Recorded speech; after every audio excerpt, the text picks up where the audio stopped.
a Tuesday, pack. This is The Herd. Wherever you may be and however you may be listening, we're live in Los Angeles on iHeartRadio, Fox Sports Radio, and FS1. About ready to talk about OBJ and the Dallas Cowboys. Joy, how are you? I'm great. Good morning. Good morning, everybody.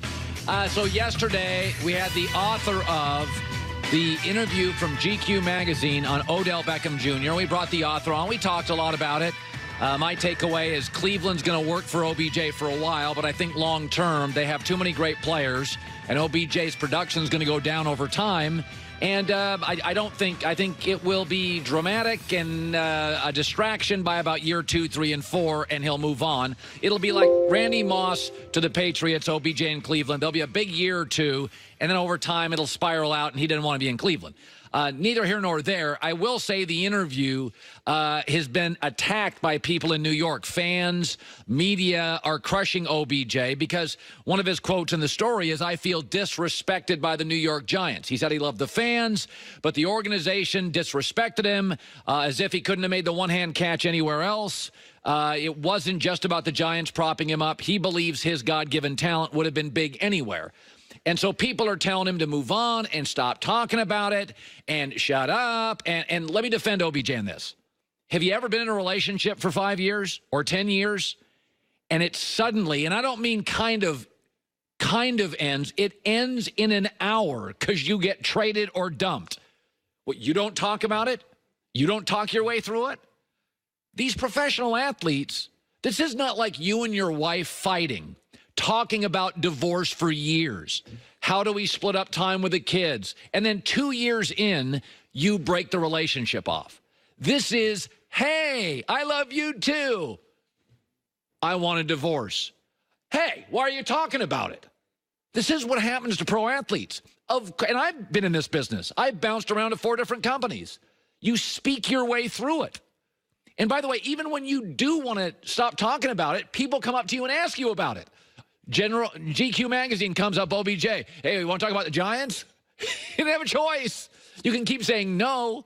When I left my former company and came to Fox Sports, first of all, it's hard for the first year because you have friendships and habits and things you did at the other place. You come to a new place and you wake up, it's hard to break habits. You're driving to a new place, new cafeteria, new teammates, new coworkers, new set. It's hard. And then about a year or two in, people would interview me. First question was, what about the old place? What about the old relationship? And I was like, I want to talk about the new one.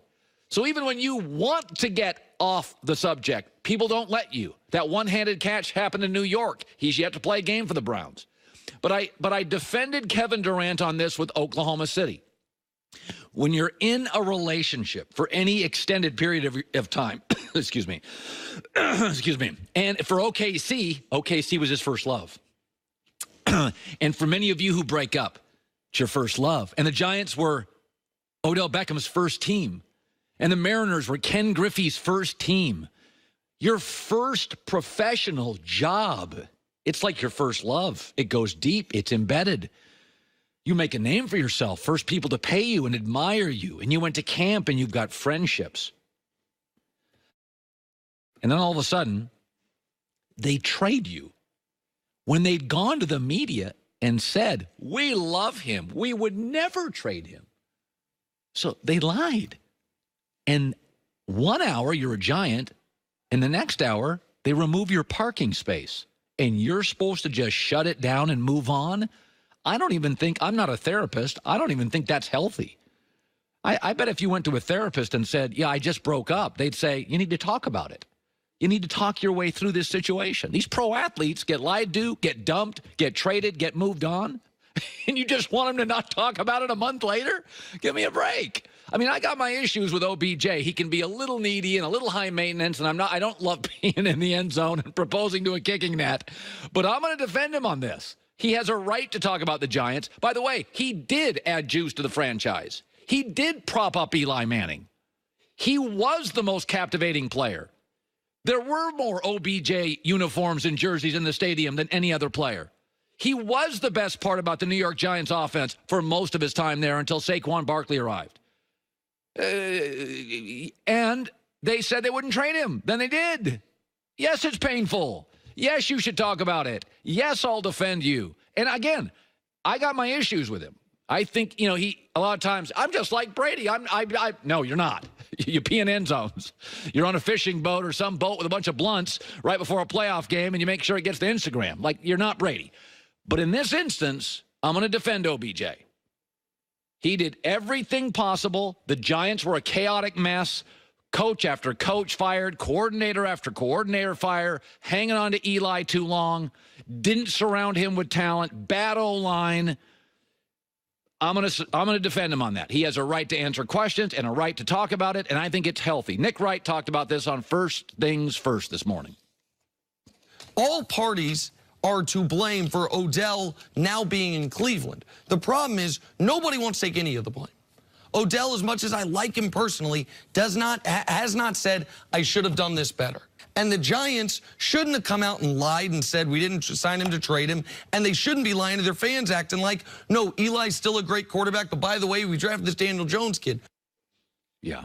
Going to support OBJ on this issue. You have a right to talk about a relationship that just ended. I think it's healthy. And when you get asked about it, what are you supposed to do? And he's right. They lied to him. They didn't give him a ton of respect. They weren't honest. The first sign somebody doesn't respect you is they're not honest with you. Respect isn't money. Respect is honesty and authenticity, and the Giants weren't with him. All right, let me shift to the Cowboys. Swear to God, season hasn't started. They're in the news every day. Amari Cooper was a first-round draft pick. Went to the Raiders, made a lot of money. Cowboys said, we like Amari Cooper. Amari Cooper came out yesterday and said for the Dallas Cowboys, a very valuable player for them, no rush on a new contract. I'm going into free agency at the end of the year. I trust myself, and I'm all good. Now, it should be noted, Amari Cooper has leverage. Dak Prescott was 7-2 with Amari Cooper and a passer rating of 103. Dak Prescott was 3-4 without Amari Cooper and a passer rating of 87. You keep telling me how valuable Zeke is? Dak Prescott was a different quarterback with Amari Cooper. Yet Amari Cooper, year out, going to play, going to deliver. This is one of the reasons I like the addition of Amari Cooper. My guys in college football said, great kid. Hard worker, head down, great kid. I didn't buy the rumors that he was a malcontent in Oakland. I didn't buy it. I said it on the air. I love the move for the Cowboys because I love the kid. By the way, Dak Prescott also has leverage. Dak Prescott has won the division 2 of 3 years. Dak Prescott was not a first-rounder. He was a fourth-rounder. He's never been paid yet. And he's won the division 2 times in 3 years for America's #1 football brand. He's got leverage. He also plays the most important position. So Amari's got leverage and Dak has leverage. And in both instances, let's just play, get the season done. Now, Dak has said, I'm not taking a discount, but there's no holdout. Amari, no holdout. Yet this morning, here's the latest on Ezekiel Elliott. He hasn't firmly decided on his contract holdout. He may leave the country. Okay, this is a guy who was a first-rounder. He's already been paid well. He's 2 years out. There's all sorts of off-field nonsense, some of it judicial. Zeke is noise, and noise loses in this league. Jacksonville was a very good football team that got to the AFC Championship. They got noisy. They finished 5-11. The Steelers were the most talented team in the league that didn't make the playoffs. Why? They got noisy. Green Bay and the Giants last year both got noisy. You want to know who got quiet last year? Kansas City started to get noisy, bailed on Kareem Hunt, went back to being quiet, got to the AFC Championship. Patriots were quiet. Rams were quiet. Seattle was noisy 2 years ago, got quiet, made the playoffs. Saints, Bears, Rams, Chargers, no noise. Noise equals distraction, and distractions equal losses in the NFL. This is not the NBA. The NBA is a living, breathing soap opera. The coaches know it, the players know it, the GMs know it, and the owners know it. Noise is just part of the culture of the NBA. It's a players' league. It's a stars' league. They have shoes. They've got brands. They've got opinions. It is a player-driven league, and players talk a lot. The NBA isn't dependent on quiet to win. LeBron's teams are always noisy. The NFL is different. There is a direct line. the noisier you get, the less you win in the NFL. Because distractions, this is not the NBA where you have 4 or 5 teams that just have better players. In the NFL, the worst roster in the NFL could be Buffalo. The best roster could be Philadelphia. And if they played tomorrow in Buffalo, the spread would be 4.5 points. I'll say it again on Zeke. You could get a ton of draft picks for Ezekiel Elliott. You could get players and picks and get really quiet. You could get really, really quiet really, really quickly. Because Amari's got leverage, no noise. Dak's got leverage, no noise. Zeke has some leverage, nothing but noise. NFC is jam, folks. There is no room for distractions. Coming up next, the New York Giants have gone from an iconic American franchise to a completely fear-based one, and a quote yesterday sums up the problem with the Giants going forward, which is good news for Dallas, Philadelphia, and Washington.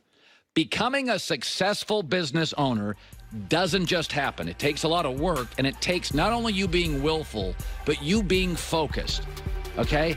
Business owners, you're not an expert on law. You're an expert on your business. Bring in LegalZoom to help you with the stuff you have no expertise in.